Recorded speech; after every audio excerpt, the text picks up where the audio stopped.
Olá, sejam bem-vindos ao canal. Aqui a gente registra as etapas da construção da nossa obra, mostrando desde o básico até os detalhes que podem ajudar quem está começando ou tem interesse em acompanhar um projeto como esse. Mas mesmo você que atua no meio, tem uma certa experiência, a sua contribuição é muito bem-vinda, porque a gente some conhecimento. Bom, vamos ao tema. Nesse vídeo nós vamos registrar a execução do telhado embutido em fibrocimento. Deixa eu sair daqui.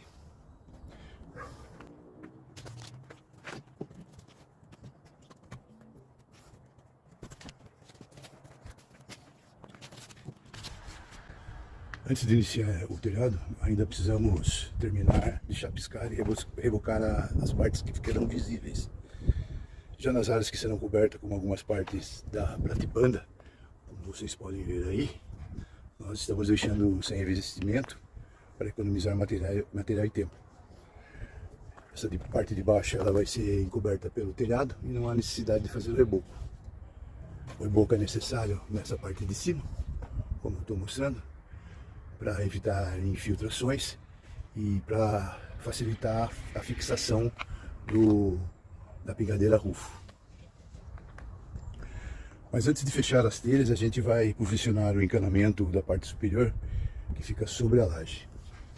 Como me referi, a gente ainda está rebocando, como vocês estão percebendo, mas ainda hoje a gente vai comprar material para o telhado, madeiramento, telhas com parafuso e o encanamento, para depois, ao final, passar o preço de cada material para vocês. A gente vai mostrando nesse mesmo vídeo o desenvolvimento dessa fase. Só fazendo um corte, uma observação, com relação a essa etapa, eu não quero desmotivar vocês não, mas a execução do telhado pesa um pouco no bolso, viu? Madeira, telhas, calharia, são elementos da obra em que seus preços são bem salgados. Mas eu vou deixar o susto no final do vídeo. Então fique aí e assista até o final. Por conta do preço dos materiais nessa fase, teremos uma polêmica. Eu sei que alguns vão torcer o nariz, mas é mais um motivo para você ficar até o final. Com relação à sequência dos trabalhos, eu quero falar de um detalhe importante sobre o nosso processo aqui na obra. Quem é da área sabe que geralmente primeiro é prudente se montar a estrutura ou metálica ou de madeira, no nosso caso aqui de madeira. Depois colocar o rufo e só depois a gente passa as tubulações. Por uma questão de planejamento e para otimizar o trabalho hidráulico, nós, como a maioria dos construtores, já deixamos passado os arranques ou espera das tubulações. Aqui vocês podem ver esses arranques. Esses arranques e essas esperas, elas são as pontas de cano que passa pela laje, como da ventilação da rede de esgoto. Aqui esse é o da ventilação de rede de esgoto. O objetivo é deixar tudo posicionado e rigidamente fixado no local exato determinado pelo projeto. Mas diante disso, mesmo sabendo da posição de antemão dos arranques, é mais interessante nesse momento fazer a estrutura em madeira do telhado primeiro, pois você pode desviar a tubulação da estrutura de madeira até os arranques, ao invés de ter que mudar o madeiramento, que seria muito mais complexo. Mas vamos ver o que faremos por primeiro. Vai também muito da experiência do pedreiro. Eu quero fazer um outro corte com relação às pessoas que fazem suas casas em etapas. Primeiro fazem a fundação, depois erguem as paredes, colocam a laje.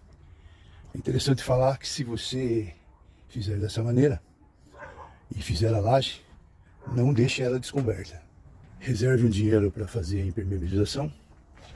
A impermeabilização aqui não seria indicado porque é uma laje piso e você gastaria um dinheiro desnecessário. Mas reserve um dinheiro para o telhado. A laje descoberta ela acaba infiltrando a água da chuva. A água da chuva, como não tem nenhum caimento, a laje é plana, ela acaba que empoça água. Isso pode causar umidade e até mofo. Outra coisa, com a variação da chuva e do sol, a laje acaba tendo uma dilatação térmica e acaba que ela apresenta algumas fissuras, até mesmo rachaduras. Outra coisa que pode acontecer com essa infiltração é a carbonetação, que é a oxidação dos ferros que fazem parte da laje.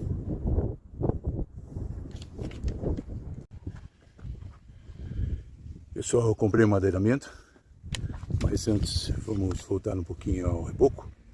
A gente já concluiu nas áreas que faltavam, que ficaram visíveis. Para garantir uma boa qualidade, boa aderência, durabilidade, nós seguimos um traço do reboco de 1:6. Uma parte de cimento para 6 partes de areia. Usamos vedalite em substituição a cal.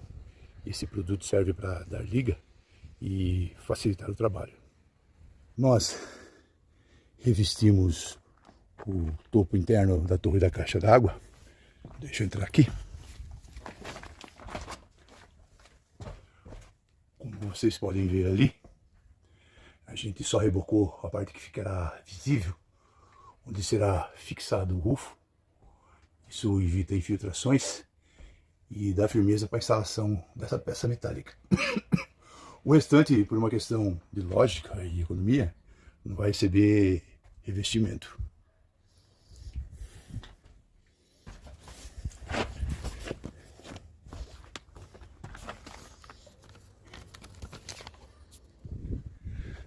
Nós também preparamos o suporte em alvenaria do domus.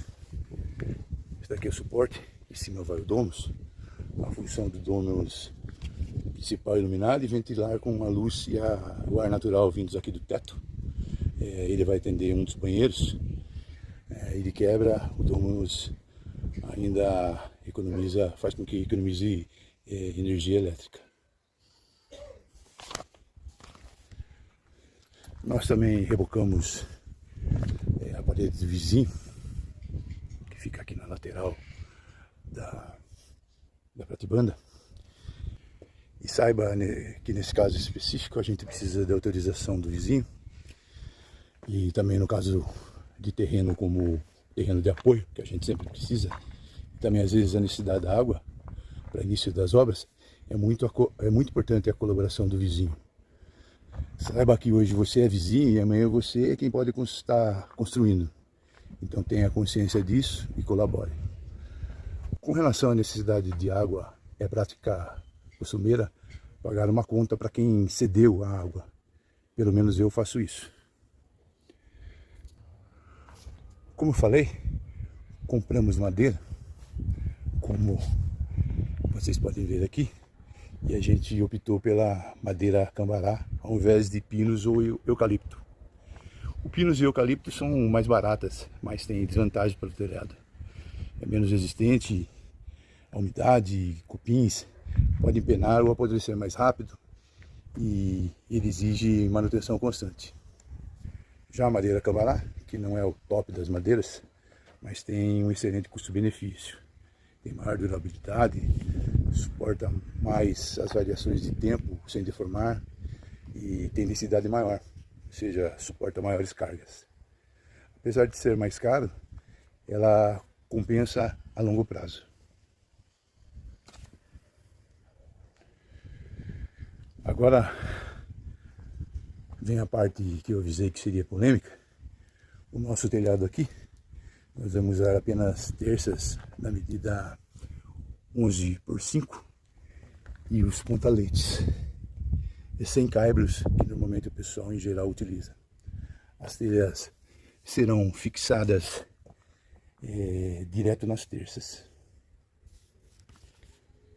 Esse daqui é o pontalete, como eu falei. E por que a gente usou pontalete? Porque os vãos do nosso telhado aqui são pequenos e o telhado não é pesado. Não será necessário dessa forma fazer tesouras, que são estruturas de madeira que ficam apoiadas nos pilares. Essa laje aqui suporta muito bem telhado leve, como esse, por isso a gente faz apenas os pontaletes.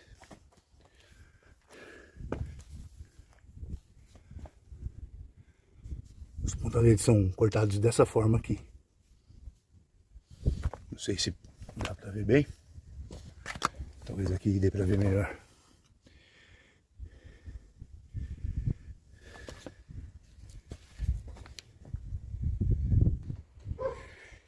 E por que somente as terças? É que, no nosso caso, o espaçamento entre apoios é por volta de 1 metro ou até menos, como vocês veem aqui.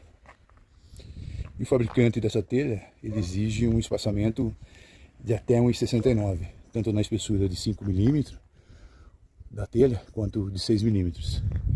Embora eu sou receoso nas minhas obras, eu não deixo essa distância entre apoios com mais de 1,15 m. Esse telhado aqui não tem uma área significativa, é leve, não exige uma estrutura super reforçada.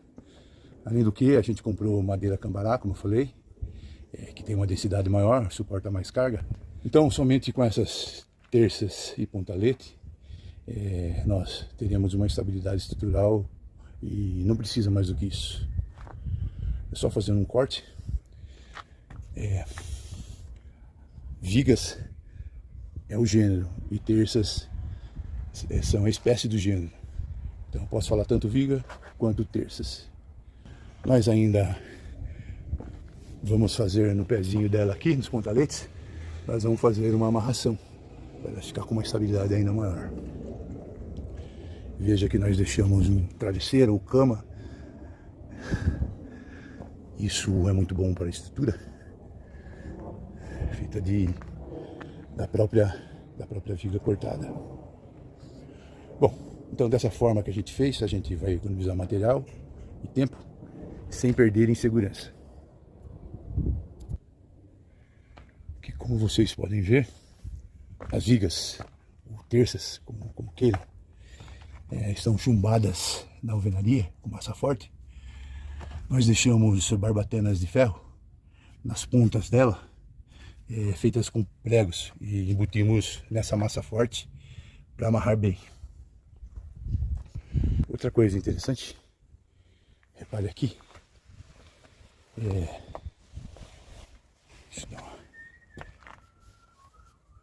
a gente deixou aproximadamente 20 centímetros entre a primeira terça e a pratibanda.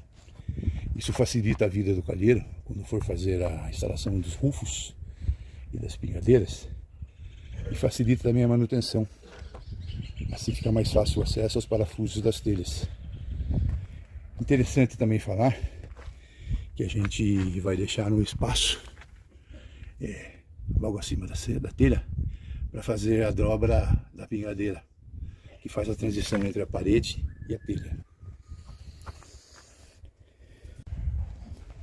Então, nos próximos dias, que não dá para registrar tudo no mesmo dia, a gente vai finalizar essa estrutura, instalar as telhas e contratar um calheiro. E como eu prometi, ao final do vídeo, eu vou revelar o quanto a gente gastou nessa etapa. Porque, acredite, telhado é um dos itens que mais pesa no orçamento. Então, o que vocês acharam? Vocês já usaram vigotas assim?